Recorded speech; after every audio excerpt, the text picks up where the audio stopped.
Feridas por má circulação, úlceras na perna, como melhorar, o que fazer para poder cicatrizar aquelas feridas, qual pomada, qual remédio, qual cobertura usar, como fazer curativos bem feitos para poder se recuperar de feridas, de úlceras causadas por má circulação. Eu sou o Dr. Antônio Casselli, sou médico especialista em cirurgia vascular e angiologia, e se você se interessa por assuntos como trombose, má circulação, dor nas pernas, embolia, faz a sua inscrição no canal, toca no sininho para ativar as notificações e não perder nenhum dos nossos próximos vídeos. Já aproveita e clica também no gostei. Deixa o seu like, o joinha, a sua curtida é muito importante para a gente poder levar informação de qualidade para mais pessoas e até mesmo salvar vidas contra a má circulação e a trombose. Como de costume, esse vídeo foi baseado em perguntas que vocês deixam para nós nos comentários. Lembrando que para eu te localizar, a nossa equipe achar a sua dúvida, você precisa estar inscrito no canal. E a dúvida selecionada de hoje foi a seguinte: tenho má circulação nas pernas, inclusive estou com úlceras no tornozelo esquerdo, usando colagenase, mas parece que não está resolvendo. Estou fazendo repouso e você me indicaria um outro curativo ou tenho que continuar com a colagenase? Vamos lá então entender sobre as feridas por má circulação. A primeira coisa é entender qual a causa. Existem basicamente várias causas. De forma resumida, para você entender, três principais problemas. O primeiro são as úlceras causadas por problemas nas artérias. A gente tem as úlceras causadas por problemas nas veias. A gente tem as úlceras causadas por falta de sensibilidade, que são as úlceras neuropáticas. E a gente ainda tem que lembrar que existem doenças infecciosas que podem causar feridas na perna. Se você ficou perdido, calma que eu vou te orientar. A artéria é todo vaso sanguíneo que leva sangue do coração para as pernas. E as veias traz esse sangue da perna para o coração. Então o coração é o motor do sangue pelo corpo, ok? Então o coração ele vai mandar o sangue para as pernas pelas artérias e o sangue volta pelas veias e assim o sangue fica circulando pelo corpo. Se o sangue tem dificuldade de chegar na perna por entupimento de artérias, placas de gordura, placas de colesterol nas artérias, a gente tem úlceras arteriais. Se o sangue não consegue voltar da perna, acumula muito sangue e o sangue das veias ele é rico em gás carbônico e impurezas, esse sangue também começa a causar feridas nas pernas. Então, são as úlceras venosas. Vou mostrar para você a diferença entre elas. As úlceras arteriais são úlceras onde a gente tem necrose, um tecido morto, um tecido escuro, enegrecido. Essas são as úlceras arteriais, porque se o sangue não chega na perna, o sangue com oxigênio e nutriente, as células morrem. Por isso esse aspecto de células mortas, de enegrecido, de necrose. Se o sangue não consegue voltar da perna para o coração, então já vamos falar agora das úlceras venosas. Presta atenção no aspecto dessas úlceras. São úlceras vermelhas, bordas elevadas e com aspecto que tá o quê? Que tem sangue chegando ali. Olha a cor dessa úlcera. Ela é vermelha porque o sangue chega pelas artérias, só que ele não consegue sair da perna. Por que então acontecem essas úlceras venosas? Porque acumulam impurezas que deviam ter sido levadas pelas veias de volta para a circulação, para passar pelos rins para ser filtrado, e essas toxinas que acumulam ali por causa do mau funcionamento venoso, essas toxinas vão envenenar, entre aspas, né, para você entender, intoxicar a pele abrindo feridas. Então as úlceras arteriais, aspecto necrótico de células mortas, úlceras venosas, são úlceras avermelhadas por conta de mau funcionamento, má circulação venosa. Os dois são má circulação nas artérias e má circulação nas veias, só que as artérias servem para um tipo de coisa, as veias servem para outro tipo de coisa e as doenças nas duas vão causar feridas por má circulação. Já as úlceras neuropáticas, que são causadas por problemas principalmente nervosos, são úlceras que são causadas geralmente pelo diabetes ou outro tipo de neuropatia, como doenças na medula, como carências nutricionais, principalmente de vitamina D, são aquelas úlceras onde a pessoa não tem sensibilidade A dor é proteção, ela é um mecanismo que avisa ao nosso corpo que alguma coisa está machucando o nosso organismo. Então, se a pessoa não sente dor, por exemplo, o diabético, quando começa a abrir feridas na planta do pé, vou colocar uma foto aqui para você ver o mal perfurante plantar, esse tipo de úlcera não é por conta de má circulação na grande maioria das vezes, é por excesso de pressão, por conta da falta de sensibilidade. Aquela região ali tem mais pressão no corpo e essa pressão não deixa o sangue chegar naquela região. É uma área de pressão no pé. Então essa região as células vão morrer. Por quê? Porque a pressão está tão intensa, não chega a circulação, as células estão sofrendo, vão morrendo e abrindo feridas. Mas vamos voltar então para a questão de curativos. Será que a colagenase é bom? Será que é bom passar óleo de girassol, óleo de ácidos graxos essenciais? Será que a gente vai passar outra cobertura como o hidrogel? Então tudo vai depender, não é da causa. A causa não vai me orientar com relação ao curativo. O tipo de tecido sim. A causa da úlcera, se é neuropática, se é arterial ou venosa, é importante. Por quê? Porque se você não começar dali, resolvendo a causa, não adianta a cobertura.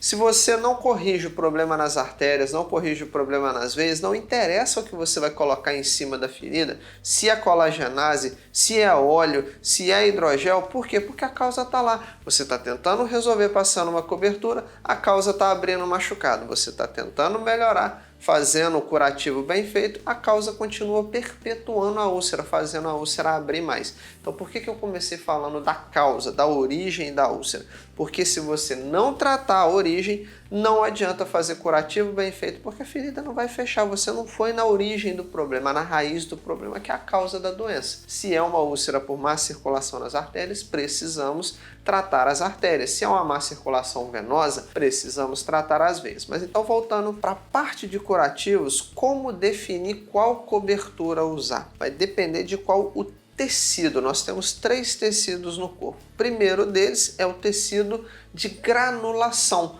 Vou voltar com a foto da úlcera venosa para você ver a cor dessa úlcera, bem vermelhinha. Isso é tecido de granulação.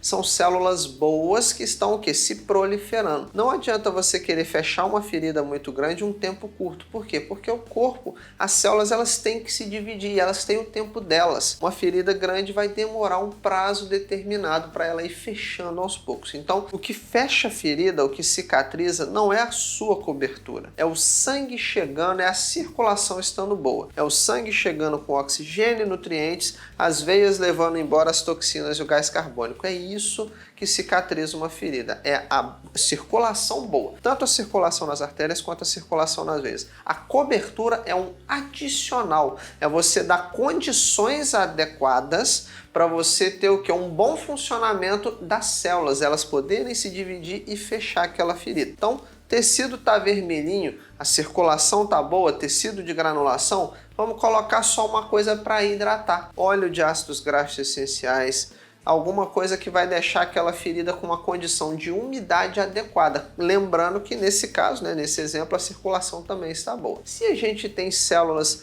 esbranquiçadas, que é o segundo tipo de tecido, então comecei falando pelo tecido de granulação. O segundo tipo de tecido é a fibrina. A fibrina, eu vou colocar uma ilustração aqui para você ver esse tecido esbranquiçado. São células mortas misturadas com colágeno, que é um componente da pele. Então essa fibrina, a gente pode usar a colagenase. Ase quer dizer enzima, colágeno. Então é uma enzima que quebra o colágeno. Só que não é para colocar aquele emplastro na gase como se fosse uma argamassa e pá em cima da ferida. Não, é para colocar um pouquinho de colagenase na pontinha do seu dedo. Claro, usando uma luva de proteção, coloca na pontinha do dedo, a mão coberta por uma luva e passa somente na região onde tem a fibrina. Porque se você coloca essa pomada no tecido de granulação, vai atrapalhar a cicatrização. O colágeno que está sendo produzido para fechar a ferida, a colagenase vai destruir ele. A colagenase ela serve para destruir a fibrina, o esfacelo, que é esse tecido esbranquiçado que eu mostrei para você. Então, granulação, esfacelo ou fibrina, e o terceiro ponto agora, o terceiro tecido vai ser a necrose.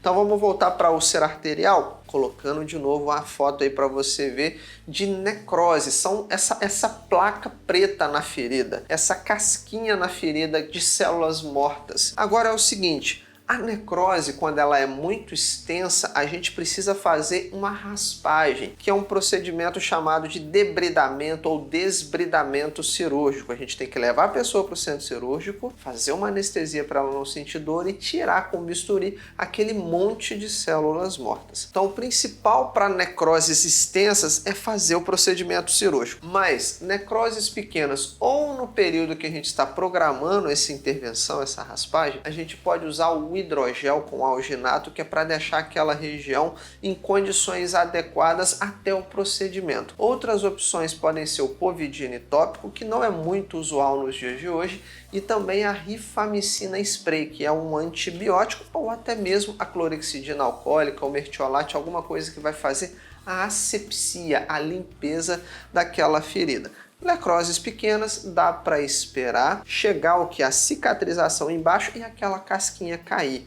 Necroses grandes, a gente precisa do procedimento cirúrgico, mas até a realização, a cobertura pode ser uma dessas opções que eu falei. Então, um balanço geral, lembrando que tudo começa numa circulação boa e a cobertura, qual curativo fazer, vai depender do tipo de tecido. Tecido de granulação, basta manter ele hidratado e com óleo de ácidos graxos essenciais, óleo de girassol ou outra coisa que você queira usar só para manter condições de umidade. Fibrina ou esfacelo, podemos usar a colagenase, é uma boa opção usada da forma certa. Se você colocar colagenase em tecido de granulação, vai queimar aquele tecido e vai matar as células boas. A colagenase, então, ela é para tirar aquele tecido branco, aquela fibrina, aquele esfacelo. E o terceiro tipo de tecido, necroses, são células mortas. Necroses pequenas podemos tratar com um hidrogel ou outra coisa para fazer asepsia, como povidine, não muito usual, clorexidina alcoólica, ou outra coisa que você queira usar para fazer só asepsia, como a rifamicina spray, que é um antibiótico, e necroses grandes, procedimento cirúrgico de raspagem, debridamento ou desbridamento cirúrgico. Se você quer entender como proteger a sua circulação, blindar as suas veias contra a trombose, combater de verdade a má circulação, o inchaço e as dores nas pernas, vai na descrição desse vídeo e conhece o protocolo antitrombose, que é o nosso programa avançado, onde a gente vai te dar um plano de ação para poder tornar a sua circulação boa, suas veias saudáveis, fortes e protegidas contra a trombose, a má circulação e a embolia. Não esquece de se inscrever no canal e deixar as notificações ativadas para não perder nenhum dos próximos vídeos. Clica no gostei, deixa a sua curtida, o joinha, o seu like é importante para a gente levar esse conteúdo é muito importante para a gente levar informação de qualidade para mais pessoas e até mesmo salvar vidas contra a má circulação e a trombose. E nos comentários é o nosso ponto de contato, nosso ponto de interação. Coloca para mim o seu nome, de qual cidade você está falando e a sua pergunta. Lembrando que você precisa estar inscrito para a gente te localizar nos comentários. Não tem nenhuma dúvida, tudo bem, coloca lá o que você está achando, se você está gostando, sugestão para os próximos vídeos para a gente trazer um conteúdo cada vez melhor para você. Te espero no próximo vídeo, até lá!